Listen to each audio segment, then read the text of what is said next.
The first look at Ferrari's SF-26 was meant to be about a new design, a new technical philosophy, and the start of Ferrari's 2026 era. Instead, the moment that dominated the conversation was a brief clip. The car stopping on track immediately after a practice start, positioned awkwardly close to the pit entry. In modern Formula One, a few seconds of footage without context can generate more noise than an entire day of technical running. The problem is that the SF-26 stopping at Fiorano was instantly framed around one sensitive word for Ferrari: reliability. This is, after all, the team's first car built for the new 2026 power unit regulations, with a 50-50 electrical and combustion split and far greater software complexity than before. But treating this moment as a breakdown misses what the shakedown actually was. Ferrari deliberately registered the Fiorano running as a demonstration event, not a filming day. That meant the mileage limit was just 5 laps of the circuit.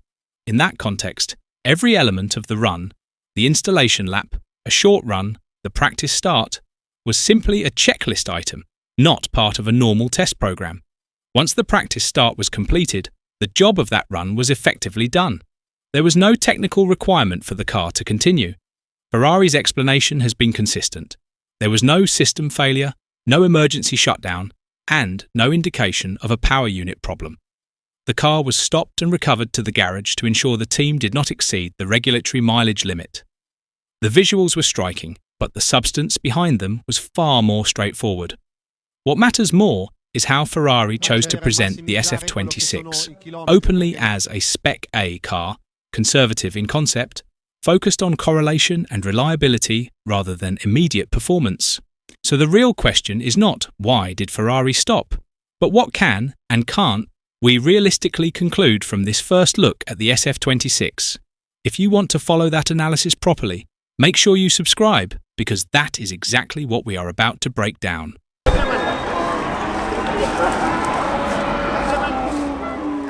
To understand why the stoppage looked more dramatic than it really was, it helps to reconstruct the sequence of events rather than focusing on the most circulated clip. Lewis Hamilton completed the installation lap, then carried out a short run that included a lap behind a camera car before performing a practice start. That practice start was not a performance exercise, but a procedural one, validating clutch bite point behaviour, launch systems, and basic drivability in a car that had never previously moved under its own power on track. After that, Hamilton brought the car to a halt on the short straight near the pit entry. From certain angles, it appeared as if the car had stalled unexpectedly or lost drive while attempting to return to the pits. In reality, Ferrari had already reached the point where continuing would risk exceeding the 5-lap, 15-kilometre limit imposed by the demonstration event classification. The decision to stop there, rather than roll slowly back to the garage, was a regulatory one, not a reaction to a technical failure. A Ferrari spokesperson later confirmed that there were no issues with the car, and that the stoppage was purely down to the need to control mileage. That explanation aligns with how strictly teams treat these events, particularly in the first running of a completely new car under a major rules reset. There is little to gain from pushing procedural boundaries on day one, and a lot to lose if the FIA were to question compliance. This context also explains why Ferrari appeared almost indifferent to how the moment would be perceived externally. The team knew cameras were everywhere. Fans had gathered around Fiorano from the early hours of the morning, with reports suggesting some arrived as early as 5 a.m. to catch a glimpse of the SF-26.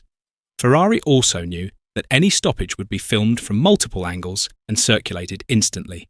Yet it chose discipline over optics. That choice says something about the mindset behind this project. Ferrari team principal Fred Vasseur has been clear, even before the SF-26 ran, that the early phase of 2026 development would be about validation, not speed.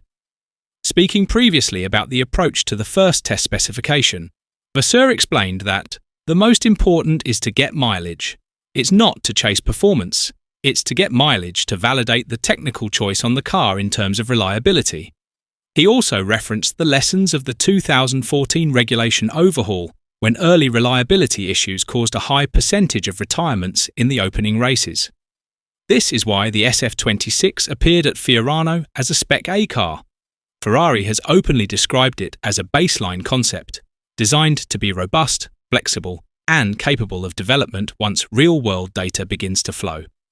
Technical director Loic Serra reinforced this philosophy by stating that Ferrari had dedicated significant time to the concept phase to ensure the car's architecture would allow enough freedom for in-season evolution, rather than locking the team into an aggressive but fragile starting point. Seen through that lens, the stoppage incident becomes less of a warning sign and more of a reminder of how tightly controlled modern F1 programs are. Nothing about the SF-26's first laps suggested a team scrambling to fix an unexpected problem. Instead, it looked like a group methodically ticking off its first procedural boxes, then stopping exactly when the plan said it should.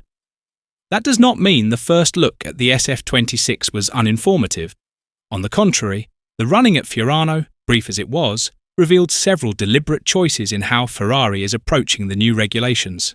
The car itself is a complete architectural rethink, built around the demands of a shorter, lighter chassis and a power unit with a far greater electrical contribution. Ferrari has confirmed the car is around 30 kilograms lighter than its 2025 predecessor, a significant shift that inevitably influences packaging, cooling, and suspension layout. One of the most striking technical choices is Ferrari's return to pushrod suspension at both ends of the car, including the rear for the first time since 2011. That decision alone signals a willingness to depart from recent design conventions in pursuit of mechanical simplicity and aerodynamic flexibility.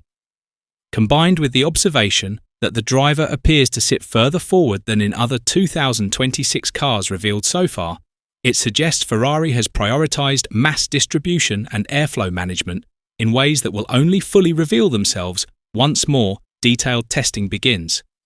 Visually, the SF-26 also appears deliberately restrained. Compared to some of the more intricate surfaces seen on early 2026 concepts from other teams, Ferrari's car looks clean and conventional. The most obvious aerodynamic flourish is the serrated edge along the top of the engine cover, leading into the extended shark fin that returns under the new regulations. That feature was visible both in the renders and on the car that actually ran, reinforcing the idea that what Ferrari showed at Fiorano was not a cosmetic placeholder, but a genuine early specification. The livery, too, was part of that first impression. Ferrari has leaned more heavily into white alongside its traditional red, with a glossy finish returning after 7 years of matte paint. The team described this as a way to connect past and present, with clear visual references to classic Ferraris such as the 312T. While livery choices are largely symbolic, they frame how Ferrari wants this new era to be perceived. Rooted in heritage, but presented as a clean break from recent cycles. All of this context matters because it shapes how the stoppage should be interpreted. A car that is intentionally conservative in concept, running under strict mileage limits, and executing a predefined checklist is not expected to provide dramatic proof points on day one. The absence of drama, in many ways, is the point. Ferrari did not need the SF-26 to look fast at Fiorano. It needed it to behave exactly as expected. That approach also reflects Ferrari's broader strategic gamble on 2026. Last season, the team made the early decision to shift focus away from short-term gains and towards the new regulations, even at the cost of finishing fourth in the Constructors' Championship after being second earlier in the year.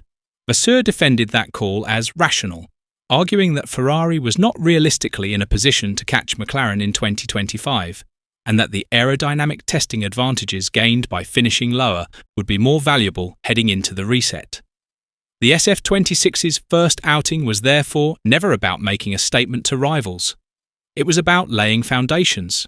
Ferrari will now head to Spain for a 5-day behind-closed-doors test, where each team is permitted to run on 3 days, before the 2 official pre-season tests in Bahrain. That is where reliability trends, system integration, and early performance direction will begin to emerge. Fiorano was simply the opening chapter, so when assessing the stoppage incident, the most important takeaway is not the image of the car stationary on track, but the absence of panic around it. Ferrari did not rush to explain it away with technical jargon or defensive language. It simply stated the facts. No issues. Mileage control. End of story. The challenge for observers is to separate what looked unusual from what actually matters. In an era where new cars are dissected frame by frame within minutes of turning a wheel, it is easy to overinterpret moments that are, in reality, procedural. Ferrari's SF-26 stopping after a practice start was one of those moments. And that brings us back to the bigger question this first look raises. If Ferrari is confident enough in its process to accept a potentially misleading visual on day one, what does that say about its confidence in the underlying project? Is this the sign of a team that has learned from past resets and is prioritizing the right things early? Or will this conservative beginning prove too cautious once rivals reveal their true pace? As Ferrari moves from controlled shakedown to proper testing, the answers will start to emerge.